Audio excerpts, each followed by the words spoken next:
Hello guys, Ashley here, also Mr. Ashley fan, back with another review, wrestling topic, and I am here early in the morning because my back was hurting so bad, so I woke up early. It's like, what, 5:53 in the morning, just woke up, I'm energized, let's do this. We're back with another of my thoughts on the PG era. Don't worry, like I said before, I probably won't be able to get to every single thing that WWE has ruined because I have a lot of stuff going on. You guys are my subscribers, so I'm just gonna vent to you guys because maybe if you guys don't care or not, you guys deserve to know what's going on for a reason why I don't upload. Well, I just quit my job because first of all, the job was way too far, and inflation is ridiculous, gas is ridiculous, so we gotta deal with it. So I just decided to cut ties with my job and just find something new. I have a job interview today. Pray for me, hope for the best. It's way more close than my last job, so I'm just doing what's best for me. And I want to let you guys know that that's what I have going on. Outside of that, and I'm moving, and I haven't even been able to write in any of my stories that I do on Notebook at all, and it's killing me. I haven't been able to do that. I haven't really been able to write on Wattpad because I have so much stuff going on. So videos is the only thing that I actually have any real time for. So yeah. So today we're going to be talking about my thoughts on the years 2011, 2012, and 2013. But before I get to that, I will vent on about, once I get done and talk about all three of the years, I will go on a side rant and talk about one storyline that I feel like, it's not even a storyline, it's a certain Royal Rumble that I just don't understand why the Royal Rumble was booked like this, but I will get into it and at the end of the video. And something that I did not talk about in my last video was I didn't mention Batista's heel turn in 2010. I want to talk about 2010. I don't think I did. So I'm going to talk about here. My thoughts on Batista's heel turn. Kudos. I was fucking happy that they finally gave Batista something because to me in 2008 and 2009, Batista did absolutely nothing in those years. I can't really tell you a single thing Batista really did. I was happy that he turned heel, and it actually made a lot of sense too because it was a lot of things that he was frustrated with behind the scenes. So it has made a lot of sense for him to be heel and for him to have so much resentment on the company choosing John Cena over him. Which, if you guys want a video about that, on who I personally think, on my opinion, really, on WWE choosing John Cena over Batista, I will do that. I do it right after this. It definitely made a lot of sense because if you listen to his shoot interviews, since a lot of people only have a problem with CM Punk does shoot interviews, but what other WWE superstars, it's fine, it's no problem. When he did the shoot interview with Chris Jericho, he talked about all the frustrations that he had and how he felt there was no fair opportunities for other superstars to do other stuff, which it sucks. Batista is just as a bigger star as John Cena. So why wasn't Batista in more commercials or in more food commercials or in movies? It definitely just shows that WWE is gonna choose who they want, and I understand why they chose John Cena. John Cena was for the kids and everything, and all that. I totally get it, but like I said, Batista is a huge star. Everyone knows who Batista is, so I didn't really see where he was coming from. I love the heel turn. I love the presentation. I love that he was just cold and he stopped focusing on friends. He's more about his money and his bag, which when it comes to that sometimes when you're in a certain place. Like when you just hit a really mental breaking point in certain environments with your job, at this point all you care about is making money. You don't care about the people that you grew relationships with or anything like that. You're worried about getting your bag. And I felt him on that because in 2008 and 2009, he did nothing. Batista really didn't have a storyline. I mean, he did have the stuff for Legacy, but then he got injured again. He got injured again. So he really didn't do much to me. And then he was on Raw, and then he went right back to SmackDown. He was tag teaming with Rey Mysterio, which I'm not upset about that because I love Rey Mysterio. Who's the next person? But I think he's somebody who should be in main event storylines. He is someone that you could be using for those main event storylines to help the other stars, help them out. And they're just not doing that. They weren't doing that with him. I will say that I hated that he lost the majority of all the matches that he went against with John Cena. It was ridiculous. I didn't understand it. It was absolutely ridiculous. And then, I don't know what match it was. I think it was their Extreme Rules match. That finish with John Cena putting the duct tape around his legs was so cartoonish. Who came up with that finish? Was that Vince McMahon? That finish was so cringe. Oh, he lost to duct tape. And when he said, duct tape? Are you serious? I was thinking the same thing. Duct tape? Are you serious? Duct tape. Duct tape? Batista lost majority of all the matches. He lost Extreme Rules. He lost the Over the Limit. And he lost at WrestleMania. Batista didn't win any match in 2010. It was really, really upsetting because to me, I feel like that's when a heel starts to, if you can maintain the heel to be interesting and if they can still get their heat after they lose all their matches, then okay. But to me, I really feel like Batista lost his steam after he lost all three of those matches. Like he really lost his steam, and then he quit.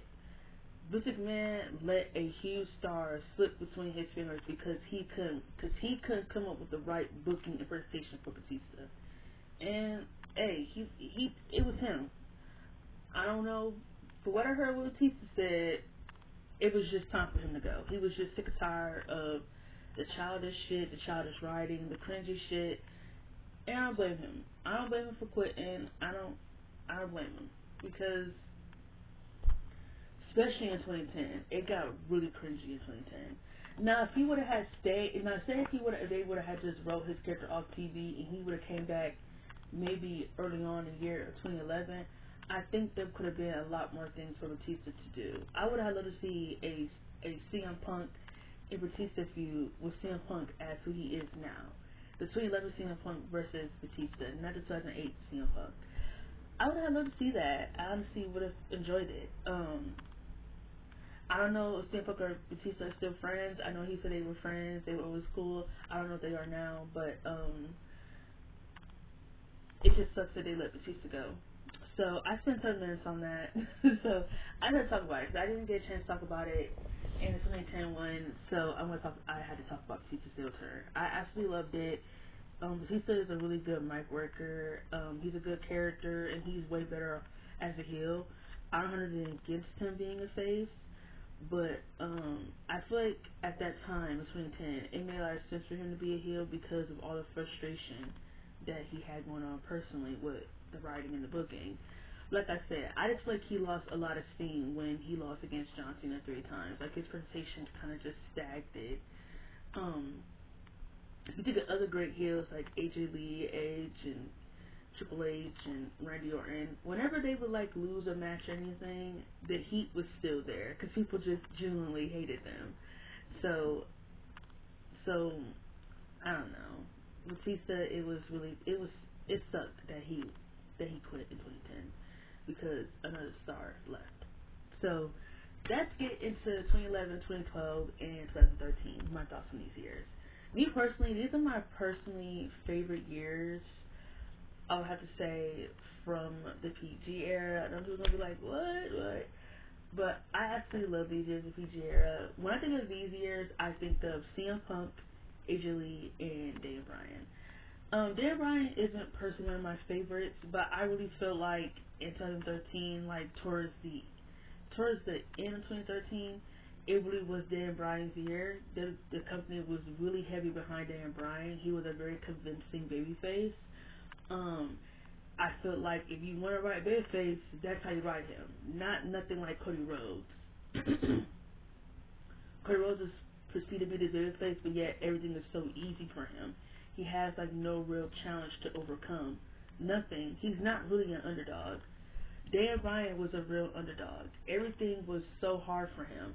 They were cutting like real promos about his size, about him being like overweight. Stephanie called him a B plus player. Basically saying like you're like what 100 and something pounds. Daniel, you are a B plus. Like that was real. Like I remember thinking like, oof, damn. Like what the fuck did they read off some casual fans dirt sheets or something about they can't push a guy like Daniel Bryan? Like I feel like those promos was like actually really real Daniel Bryan. I feel like that motivated him a lot more to what motivated him to have the yes movement and the yes movement can't talk, and what motivated fans to get behind him even more to the fact that they had to change the plans for WrestleMania, which you know what, I'm gonna come back to this to the 13. Let's talk about 2011. 2011. When I think of 2011, I think of CM Punk and CM Punk only. This was definitely his year, much like 2012 was his year, and much like the beginning of 2013 was his year. Um, yeah, I think it must be CM Punk. He personally is one of my favorite WWE superstars. I love him. I will forever love him. I don't care what anybody says. I forever love him. The promos, the character shifts, the everything, the way that he got everything just being so interesting again. Like I don't care what anyone says. He made WWE interesting in those 3 years because 2010 really just it sunk it for me. 2010, I felt like going back and watching it now as an adult. I felt like how the hell was I a child and I watched this continuously on TV.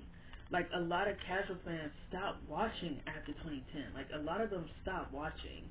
A lot of them. I know a lot of people on YouTube who say they stopped watching after 2010, and they came back when CM Punk cut the pipe bomb. That made people interesting. That made people interesting in wrestling again. Wrestling got more interesting. CM Punk kind of shoot promos, him kind of reading John Cena for filth, him reading Vince McMahon for filth. That match at Money in the Bank will forever be iconic and a 5-star match. I don't care what anybody says. Now, a lot of people say that's their favorite CM Punk match or that's his best match. I think I understand people say it's his best match because the storyline, the build, everything for that match was just absolutely perfect. I have a lot of other favorite matches outside of the Money in the Bank one. I like his match with Daniel Bryan at Money in the Bank. I like his match with Chris Jericho at Extreme Rules. I like his match with Brock Lesnar at SummerSlam. I like his match with The Rock at Royal Rumble. I personally like all of his matches with John Cena. I cannot think of one bad match they ever had together. I do like all their matches, but just know that I do have other favorite matches. I like all his stuff with Jeff Hardy. I liked his match with Batista at what was it? I think it was the Great American Bash in 2008. I could be wrong. He has a lot of good matches. I like his stuff with John Morrison in 2007 in ECW. I did like this stuff with John Morrison, but yeah, when I think of 2011, I think of CM Punk and CM Punk only.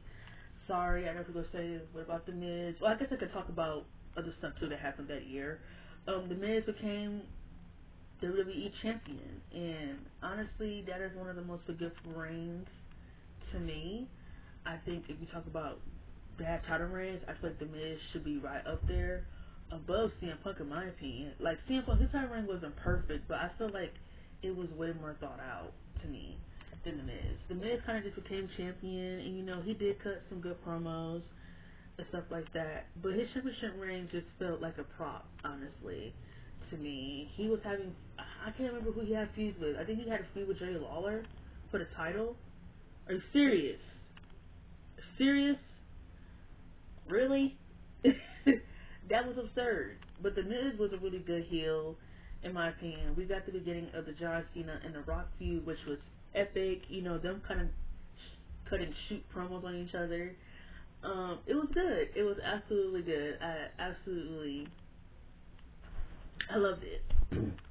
Then, yeah, that's kind of all I think about when I comes to 2011. I'm not even gonna lie to y'all. That's all I think about. CM Punk, the stuff with John Cena and The Rock, and I remember The Miz being champion for a short period of time.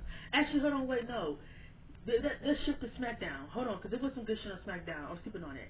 Randy Orton and Christian, their feud is slept on. It's like one of the most underrated feuds ever that no one talks about. Their matches were always bang. Like Randy Orton and Christian, they had a really great feud. And the Hall of Pain, the beginning of Mark Henry, great shit. Those are some good stuff in 2011. That shifted gears to 2012. I absolutely love 2012. Again, this is just the year of CM Punk. I think of two people this year: CM Punk and AJ Lee. This is when. No, I'm not gonna say this is when. I was always a big fan of AJ Lee because I did watch NXT when it was a game show. I did watch her down in NXT. I feel like she had the most potential out of anybody down there. And then when AJ Lee came on the roster in 2011, they kind of took away all that personality that she had and just kind of just turned her into a happy to be here type of person. But 2012 is the year that AJ Lee shined bright. She became the most important female in a long time in WWE. She had storylines with CM Punk, Daniel Bryan, Kane, John Cena, Dolph Ziggler. I loved it. I absolutely loved the stuff with AJ Lee. I loved it. I will forever love it. She had entertaining segments, entertaining promos. She was always doing something entertaining and shocking, and that just made me love her a lot more. A lot more. She was a guest referee in CM Punk and Daniel Bryan's match. The love triangle between CM Punk, AJ Lee, and Daniel Bryan will forever be goated. I loved AJ Lee. I absolutely loved her in 2012. I loved the stuff for her to Guerrero. It was really good. I absolutely loved it. She definitely became the most important female superstar in that time over anybody. She became the most important female superstar. And as for CM Punk, he was just doing his thing as always, just being great and being good. I absolutely loved his babyface run. Like, I really did love his babyface run. His babyface run was so much fun. It felt like he was so mentally checked in when he was having his babyface run, which we'll get to next year in 2013 when it seemed like he was mentally checking out.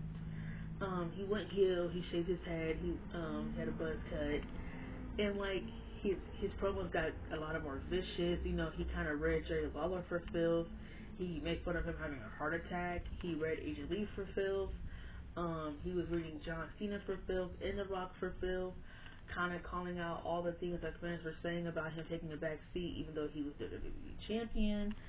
And it was good. I absolutely loved it. I hated everything with John Cena this year. I hated absolutely everything with John Cena this year. Every storyline they gave John Cena was just super duper cringe in my opinion, and I absolutely hated it. So yeah, I would say outside of those things, I don't remember what happened on SmackDown because at that time SmackDown and Raw were super shows, so all the superstars were going back and forth on the same roster. But yeah, that's pretty much all I remember from 2012. I still do enjoy this year a lot. Like I said, it's personally one of my favorites. It was just a good year. On 2013. 2013, CM Punk and The Rock had their feud, which I enjoyed. Their promos were good, their segments, everything.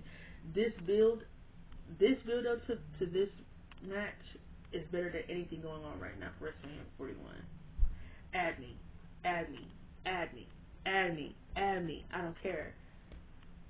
The CM Punk and Rock stuff was very excellent. Someone just posted the playlist for their build up, and I'm thinking like, ooh, this build up was really good. It was cooking. It was way better than the Rock and John Cena's build for WrestleMania 29, in my opinion. Wait, I ain't gonna lie. The Box for God segment where CM Punk said you minor leagues and I'm shooting for the fences and you the millions and the millions, those are all kid games. He's sitting at the kiddie table and he bit off more than he could chew. I ain't gonna lie. CM Punk kind of cooked The Rock. I ain't gonna lie. I'm not gonna lie. I'm not trying to overrate the guy. I'm not trying to do any of that.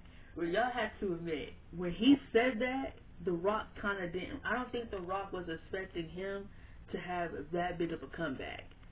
He really put The Rock on hush mode. Like, to the fact that The Rock had The Rock bottle him because I don't think The Rock had anything to say. I was thinking like, Ooh, when he says all kitty games. Oh, that promo was excellent.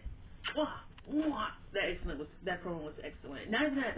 Before The Rock came out there, him pretty much reading the company for Phil for saying that it does not matter how hard you work. It does not matter where you are in this company. WWE is going to push whoever they want. Him pretty much reading the company for Phil, and then them telling him that they got to go to commercial break, and him saying, no, I'm not done. We're not going to commercial break. Oh my God, that excellent. And then we got the stuff heading into WrestleMania 29. What is me personally one of the worst WrestleManias ever. One of the worst WrestleManias ever. The only good thing heading into it was CM Punk and The Undertaker to me. That was like the only good build going into it. I absolutely loved everything with CM Punk and The Undertaker. Him making it very personal about making fun of Paul Bearer's death. Him throwing the ashes on Undertaker. Very heated. I loved it. John Cena won the belt, which can't tell you I didn't see that coming. I still love everything with AJ Lee. I just wanted her to get away from Dolph Ziggler because they were together for way too long. But I still love everything with AJ Lee. Her slow build to become a Divas champion was absolutely excellent. So yeah, that's the beginning of 2013. Let's talk about towards the middle of 2013. I feel like the first half, I feel like the beginning of 2013 was way better than the second half of 2013. I think the best two leads were Payback and SummerSlam for sure. Payback and SummerSlam were really great shows. I would say Payback, SummerSlam, and Money in the Bank. Those three pill leads were really good. But I feel like everything after that just got really bad. Like, Night of Champions was okay. TLC was okay. It was like those two leads you can only look forward to like one match, kind of. Like, everything was kind of like Daniel Bryan centered. So it kind of just made it seem like nothing else really mattered outside of what Daniel Bryan had going on. And I wasn't the biggest Daniel Bryan fan. I'm still not. He's okay, but I'm not his biggest fan. I still care. I still love what CM Punk had going on, and AJ Lee, of course. But like I said, they were still very Daniel Bryan centric shows. So, and I guess we could talk about Daniel Bryan. This is pretty much the mini build of Daniel Bryan, of him pretty much getting the fans behind him, and it was good because he was a really good underdog, and it was really good seeing a company really have. It's been a while since they had like a real genuine underdog, and I loved it. I loved everything they were doing with Dan Bryan. He wasn't my favorite superstar, but I did love it. You know, I didn't mention the Shield. The Shield were wreaking havoc all over the place in 2012 and 2013. I loved it. The Shield were very entertaining. They were intriguing. I loved it. Yeah, so those were my thoughts on 2011, 2012, and 2013. I thought they were good years. They had their, their moments when it wasn't so good, especially 2013 in my opinion. But overall, not really bad years in my opinion. So this is what we're going to segue into a Royal Rumble. So Royal Rumble 2011, I want to understand, what the hell was that Royal Rumble? What was that Royal Rumble match? When I watched it recently, I'm thinking like 40 superstars. Wow, WWE had a lot of jobbers on the roster at this time. A lot of jobbers. They needed to clean house, and they weren't doing that. There's a lot of people who you didn't even know still work here that was in that match. I didn't even know Hornswoggle was still working here. Hornswoggle or John Morrison. In my opinion, I think John Morrison should have had a push. He should have had a push when he was Johnny Nitro, in my opinion. When he came to the main roster after he left ECW, they nerfed him. He has so much personality and charisma when he was on ECW that kind of makes me feel like they pushed The Miz over him. Like, on some extent, they pushed The Miz over him. The only reason why they pushed The Miz over him was because when John Morrison came to the main roster, they nerfed him. Like, they took away all his personality. They took away all of it. Everything. The only thing he had was really the entrance, That's it. I don't even think he's wearing his fur coats no more to the ring. No, John Morrison wasn't one of my favorites, but he was one of my brother's favorites. My brother really loved John Morrison. My brother loved John Morrison, Edge, Jeff Hardy, and Roman Reigns. Those are my brother's favorites growing up. But honestly, I really feel like, wow, they pushed the news over John Morrison. But the only reason why, like I said, the reason why they pushed the news over John Morrison was because John Morrison, they nerfed him. Like, he stopped talking as much. He kind of lost all his aura. Like, he kind of lost all of it. Melina stopped coming to him at ringside. I love Melina. She was one of my favorites. But, like, she didn't have to be a manager. Like, they could have just had her come do his entrance, like how they used to. I don't know. Her entrance was pretty badass, too. Melina had a great entrance. I could have mentioned that. Like, it was like two stars I didn't even know was still working here. That was in that match. And the winner, choosing Alberto Del Rio, was just an scapegoat. Because, honestly, Alberto Del Rio, he debuted it in January. So you're going to have this guy who didn't really do much of anything, couldn't tell you much of what he did. You're going to have him win the Royal Rumble? What did he do? It was just really an scapegoat, honestly. Because in my opinion, I felt like the two people who should have won is probably CM Punk or Wayne Barrett. But if it was up to me, I would have given it to Wayne Barrett because I do feel like Wayne Barrett has some potential and they just chose to not go further with it, and I don't know why. I think the only thing Wayne Barrett really needed was a stronger personality. That's it. He wasn't bad on the mic. He was okay in the ring. I think he needed a stronger personality, and I think putting him on SmackDown was not a good idea. He should have stayed on Raw, in my opinion. How much more cool it would have been if he would have stayed on Raw, and he would have recruited the people from the Nexus who CM Punk kicked out. Wouldn't that have made more sense? Because the Core was a terrible group name. The Core, it just sounds so cringy saying it. The Core, the Core, the Core. It just sounds cringy and ridiculous. So yeah, those have really been my thoughts. Sorry if I sound like I rambled too much on anything, but I wanted to just get this video out because I do have a very long day today, so I thought it would be nice to just get something out. Anyways, thanks for listening, and I'll see you guys next time.